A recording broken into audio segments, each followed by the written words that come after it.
Fala pessoal, eu sou Mauro Rodrigues, economista do Porquê, e começa agora mais um episódio do Economia é Tudo. Semana passada a gente falou um pouquinho da reforma da Previdência, que acabou passando com folga no primeiro turno na Câmara, e teve aqueles destaques, né? Na sexta-feira da semana passada, rolou ainda esses destaques, que seriam mudanças na proposta colocada pelo relator. Então vamos falar um pouquinho do que mudou.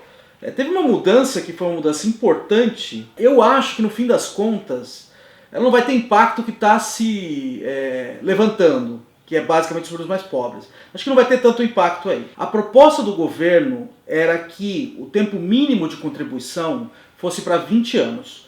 Hoje, uma pessoa para se aposentar ela precisa de 15 anos de contribuição.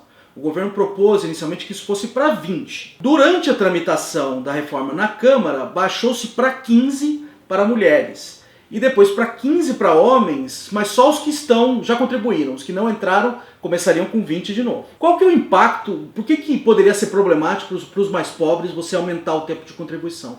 Porque os mais pobres eles passam muito tempo na informalidade durante as suas vidas ativas. Então é difícil para eles terem um tempo suficientemente grande de contribuição para justificar a aposentadoria. Então isso poderia ser um problema. Quando você puxa de 15 para 20, você vai ter um pessoal ali que não consegue mais chegar no 20. Então eles teriam dificuldade em se aposentar. Só que no Brasil, as pessoas que não conseguem se aposentar com o tempo mínimo de contribuição, elas conseguem pedir o BPC, que é o Benefício de Prestação Continuada.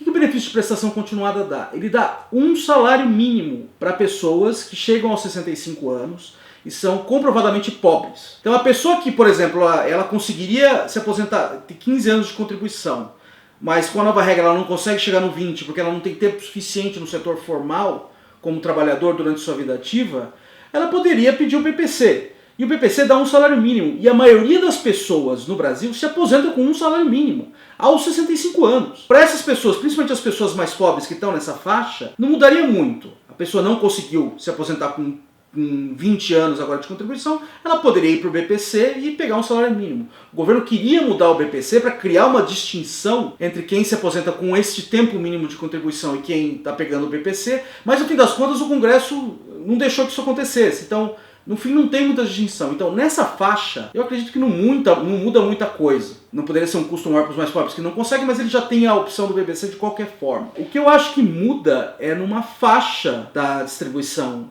de salários, que é uma faixa relativamente alta. Então, como você diminuiu para 15 anos para as mulheres, para a mulher, por exemplo, ela conseguiu o benefício completo, 100% do benefício, ela teria agora que trabalhar mais até ela ter 35 anos de contribuição e não mais 40 anos de contribuição. Quem consegue chegar lá no fim e ter 35, 40 anos de contribuição, em geral não são as pessoas muito pobres, que estão próximas do salário mínimo. Não são pessoas ricas também, né? Porque as pessoas ricas, elas batem no teto do INSS, não faz muita diferença. São pessoas que estão ali numa faixa intermediária, mas comparado com a distribuição de renda no Brasil, elas são pessoas que estão acima da média.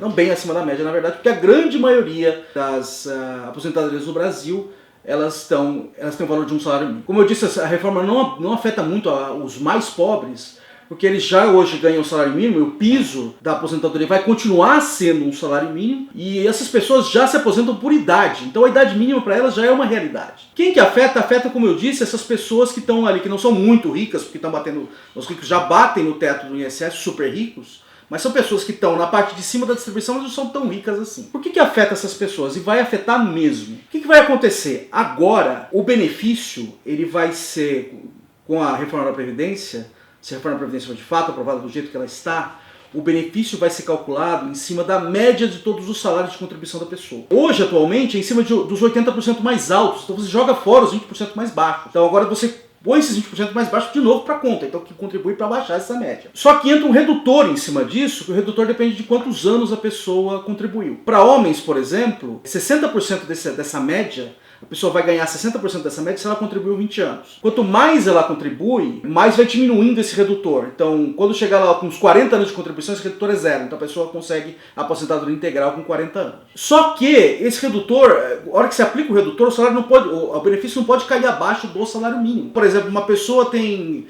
A hora que pegou a média do salário de contribuição, ela tem R$ 1.100 de média. Aí ela tem 20 anos de contribuição. A hora que você jogou 60% de redução, os 40% de redução, desculpa, ela cairia abaixo do mínimo, só que não pode pagar abaixo do mínimo, então a pessoa fica com o mínimo. Então, para as pessoas que estão ali perto do mínimo, o impacto é pequeno. Onde que está o impacto maior? O impacto maior nas pessoas que estão mais longe do mínimo, esse redutor faz diferença. De fato, vai ter, algumas pessoas vão sofrer redução no que elas poderiam ganhar, e isso porque a gente não consegue mais pagar o que podia pagar antes, mas o impacto não está mais na parte de baixo, que são os mais pobres, estão ali nas pessoas que não são super ricas, que não são as pessoas que batem no teto do INSS, mas são pessoas que não são ricas, mas que estão na parte de cima da distribuição. O que aconteceu também com os destaques? Você teve uma suavização nas regras de transição para policiais, no caso federais, né, porque a reforma, os estados e municípios saíram da reforma, pelo menos nessa primeira fase, na Câmara. Tem uma discussão que ela poderia voltar quando ela fosse para o Senado, mas num primeiro momento eles estão fora. Então a gente está falando que policiais federais e agentes de segurança pública são funcionários federais. E professores também, os professores de institutos federais.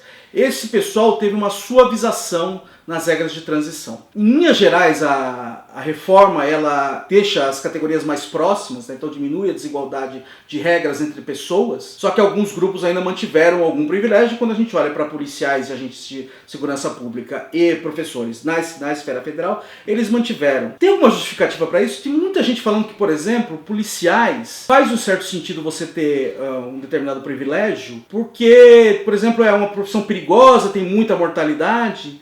Só que aqui a gente está falando de policiais federais. A mortalidade aí é muito baixa. Então, tem uma página dentro do site da Polícia Federal que chama-se Galeria de Heróis. Que são as pessoas, os policiais federais, que morreram no exercício de sua função. A última pessoa que morreu foi em 2015. Dá pra ver que a mortalidade não é alta, não. Ela é relativamente baixa. Quem mais que tem ali nesse grupo de policiais? De polícia legislativa. A mortalidade ali é provavelmente zero também no exercício da função. Se a gente for levar esse argumento que você tem que beneficiar determinado grupo porque a mortalidade é alta, a gente teria que, por exemplo, dar uma aposentadoria especial para trabalhadores da construção civil. Então, quando a gente, por exemplo, compara com construção civil, então tem esse dado aqui, está numa página do site do Correio Brasiliense. A mortalidade no Brasil, e aqui não está incluindo policiais, tá? Porque policiais são estatutários, então são só trabalhadores do setor privado aqui. No Brasil é 5,21 mortes para cada 100 mil vínculos de trabalho. Na construção civil é 11,76. É o dobro. Eu acabei de falar, policiais federais não morreu nenhum nesse período aqui. A última morte foi em 2015. Então, se o argumento é que a profissão ela é perigosa, a gente teria que dar aposentadoria especial, regras especiais para várias outras categorias, em particular para a construção civil. Só que a hora que a gente começa a abrir exceções, a reforma inteira fica desconfigurada. A gente já falou isso na semana passada aqui no vídeo. Então não faz o menor sentido isso, você colocar a questão de periculosidade em jogo. E aqui foi mudança na regra de transição. Então, se for uma questão de periculosidade, ela tem que valer para as pessoas que estão entrando também, não só as pessoas que estão por aí. Outro grupo que teve as regras de transição aliviadas foram professores. Então a gente já discutiu aqui. Boa parte do argumento para mudar as regras para os professores já tem regras especiais, é que é uma profissão pouco valorizada, ninguém quer ser professor, as condições de trabalho são ruins, o salário é baixo. Tudo isso é verdade, concordo com tudo isso. Mas se você quiser tornar a carreira atrativa, é melhor você melhorar as condições de trabalho e aumentar salário, atrair bons profissionais para isso. Não pegar um profissional, vai ter profissionais muito bons, que chegam no auge da produtividade do trabalho e você retira o profissional dali. Fala, você não vai mais ensinar as crianças do setor público. Isso é horrível. Então é melhor você melhorar as condições de trabalho do que tirar o profissional precocemente da força de trabalho. De novo, aqui o que mudou foi regra de transição. Então, se a ideia é atrair mais gente, você teria que mexer para os entrantes também, não só para a regra de transição. Então, no fim das contas, o que aconteceu aqui é grupo de interesse mesmo, que conseguiu manter algum tipo de privilégio. Isso faz parte do jogo. O problema é que quando você começa a aliviar para um lado e para o outro, outros grupos também querem entrar. Então, por enquanto foi pouco, acho que a reforma foi um grande avanço, a espinha dorsal foi mantida, a economia de recursos é substancial e está se reduzindo com as novas regras a distância entre pessoas na economia brasileira. E também o efeito maior não é sobre as pessoas mais pobres. Então está aumentando a igualdade também entre indivíduos em termos de regras de aposentadoria. Só que alguns grupos conseguiram manter algum tipo de destaque. A expectativa agora é que mais grupos tentem também e vamos ver o que acontece no Senado. Pessoal, a gente está aqui com o Fernando Chag. O Fernando é professor de economia da FGV e ele está aqui no Porquê com a gente agora como economista. Convidei o Fernando para falar de uma pesquisa que ele está fazendo junto com o Bruno Giovanetti e o Rodrigo Delosso, né, sobre day trading. Day trading. Fala aí o que é day trading. Bom, obrigado aí chamar, é o seguinte: day trade é aquela operação que você faz no mercado financeiro em que você compra e vende a mesma quantidade do mesmo bem. E é uma coisa que está bombando no mercado, assim, é uma coisa que depois até a gente pode ver no gráfico. Isso tem um gráfico que a gente está mostrando. O que tem no gráfico? Então, nesse gráfico, o que tem aqui no gráfico? Se a gente coloca no Google lá, pesquisa day trade, acompanha isso nos últimos 10 anos, a gente consegue ver que entre 2013 até 2017, 2018 e 2019, tem um crescimento gigantesco. Que é essa linha preta, que é essa linha preta aqui, que é um crescimento gigantesco de pessoas procurando informação sobre o tal do day trade. E aí a gente foi vendo os dados, né? Bom, vamos olhar nos dados, será que esse negócio é um negócio que Só para dar um exemplo, o cara vai lá e compra um lote de ações da Petrobras no dia que ele acha que está na baixa para tentar vender na alta no mesmo dia. Exato. Então, vamos lá, eu comprei 100 ações da Petrobras e no mesmo dia eu vendo as 100 ações. E aí, assim, se você comprou na baixa e vendeu na alta, você ganhou dinheiro.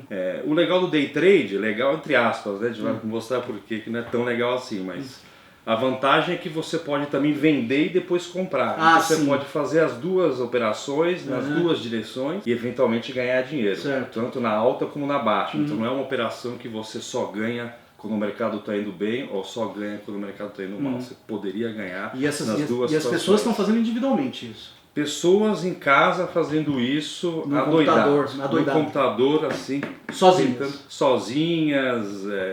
sozinhos. Ou tem salas, inclusive, de pessoas que alugam computadores para as pessoas fazerem day trade. No gráfico dá para ver claramente que é uma coisa que cresceu exponencialmente. E a gente foi olhar para os dados, né? A gente conseguiu um banco de dados da CVM, a CVM pediu para a gente olhar para isso. O que a gente fez aqui? A gente olhou basicamente para todos os brasileiros investidores que decidiram ser dedicados ao day trade. Então a gente olhou para todo mundo que começou a fazer day trade entre 2013 e 2016. Isso dá ao redor de 20 mil pessoas fazendo isso. E aí a gente foi ver o resultado dessas pessoas. Se eles estão ganhando dinheiro ou não. Se elas estão ganhando dinheiro ou não. E aí a grande maioria perde. Tá. E aí o nosso foco em especial foi pessoas que decidiram fazer isso como uma profissão. Ou seja, pessoas que decidiram viver de day trade. Certo. Que é uma coisa que, inclusive, se você procura no Google, tem uma quantidade enorme de gente vendendo curso, como viver de day trade. Fala assim, você não precisa mais pegar condução, trabalhar tantas horas seguidas, trabalha aqui mais tranquilo, e você ganha dinheiro, né? E ganha dinheiro. Ganha dinheiro de casa, um dinheiro fácil, entre aspas, né? Uma coisa que você pode fazer de casa. Certo. Então, assim, tem muita gente com essa ilusão de achar que vai viver de day trade. Então, o que a gente fez? Bom, dessas 20 mil pessoas, quantas que operaram mais de 300 vezes, mais de 300 dias, ou seja, se dedicaram integralmente a isso por mais de um ano. E aí a gente encontrou, então dessas 20 mil, 1.500 pessoas se dedicaram a isso, e dessas 1.500 pessoas, apenas 8% não perdeu dinheiro. Nossa! É um número assim assustador. Caramba! Então de 1.558 pessoas, 1.415 perderam dinheiro. Perderam dinheiro. E é um número assim, assustador. Mas não para por aí. Então assim, 91% perdeu dinheiro dessas pessoas. E aí a gente foi ver as pessoas que ganharam, quanto que elas ganharam. Porque, certo. Essa é a questão. Né, vale a pena. O cara poderia emprestar dinheiro pro governo, né? Por exemplo. E aí a gente foi ver, então, das pessoas que ganharam, que são 143 pessoas que ganharam algum dinheiro. A gente foi ver, bom, quantas tiveram uma renda razoável, uma renda ok, que você esperaria de uma profissão de trader, que é uma coisa, eu sou trader, eu sou um cara chique, não é certo. Isso? Quanto que esses caras estão ganhando. E a gente encontrou que só 13 pessoas, 13 é 3, são 2 dígitos, 13 pessoas ganharam mais de R$300 por dia. E a gente fez até quando a gente soltou essa nota, a gente soltou isso em março, teve uma repercussão enorme isso daí. Nesse mundo aí de quem quer viver de day trade. E a gente fez analogia, que é mais ou menos o que o motorista de Uber ganha por dia, R$300 por dia. Certo. Então assim, só 13 pessoas que se dedicaram a isso, que começaram e se dedicaram a isso integralmente por mais de um ano, conseguiram ganhar mais do que um motorista de Uber. Caramba. Então assim, é uma coisa assustadora. Né? Então assim, porque assim, é uma atividade muito mais arriscada. Claro. Arriscada que eu digo, você pode perder o seu dinheiro. E no motorista de Uber você pode ter um acidente, eventualmente, mas você não vai perder o seu dinheiro. Isso, a renda é bem mais estável. E é bem mais estável. Aqui, então assim, de 1.500 pessoas, 13 conseguiram tirar mais do que um motorista de Uber. Então, assim, foi uma coisa muito grande. E, assim, quando a gente soltou esse estudo, como eu te disse agora, repercutiu bem na mídia social, em gente que vende também curso para day trade. Teve gente que aceitou esse número, teve gente que decidiu focar nesse 90 e 10%, certo, falar que 1 em 10. Tem alguém consegue, né? Alguém consegue, mas essa é uma interpretação viesada, porque na verdade não é 1 em 10, é menos do que isso. Só 13 ganham mais do que R$300. Não basta você olhar e falar assim, olha, a pessoa ganhou R$10. Não, isso, exato, porque em economia tem uma coisa que chama custo de oportunidade. Né? Exato. E o cara poderia ter emprestado esse dinheiro para o governo, ganhou o juro, por exemplo. Poderia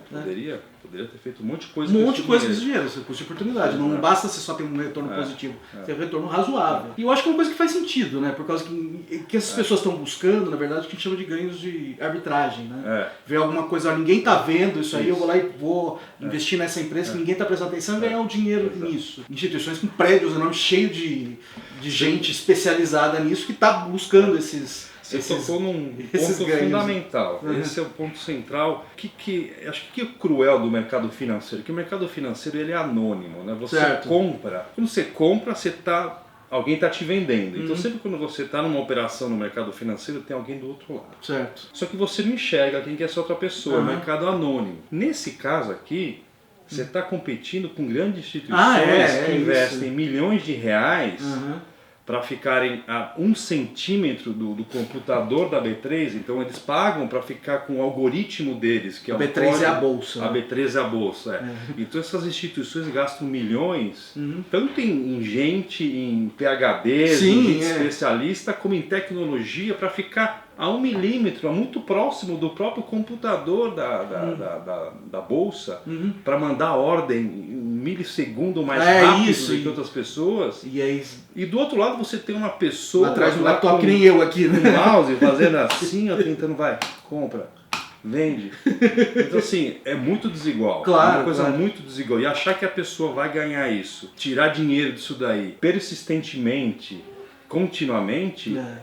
É uma visão muito exagerada da realidade. Verdade. Então, assim, esse estudo teve esse propósito de mostrar essas probabilidades. Bom, a pessoa quer fazer day trade? Pode fazer, mas que fique claro o jogo. Certo, contra quem você está jogando isso, e a chance. E as probabilidades, que é fundamental. Exato. Eu vi também muita gente argumentando que em várias profissões esse tipo de probabilidade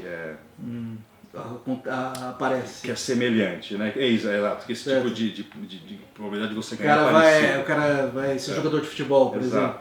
Mas aqui acho que é pior do que isso. Acho que a analogia mais próxima talvez é um jogador de basquete, né? Assim, por mais que você treine, você nunca vai ter 2,10 metros de altura. Verdade. Acho que a analogia mais próxima é mais nesse sentido do que de uma questão de esforço e suor, porque você nunca vai chegar a se dar bem nesse mercado. É muito difícil. Como eu disse, 13 pessoas, e provavelmente essas 13 pessoas têm 2,20 metros de altura. Isso, e alguns deles deram sorte, certo?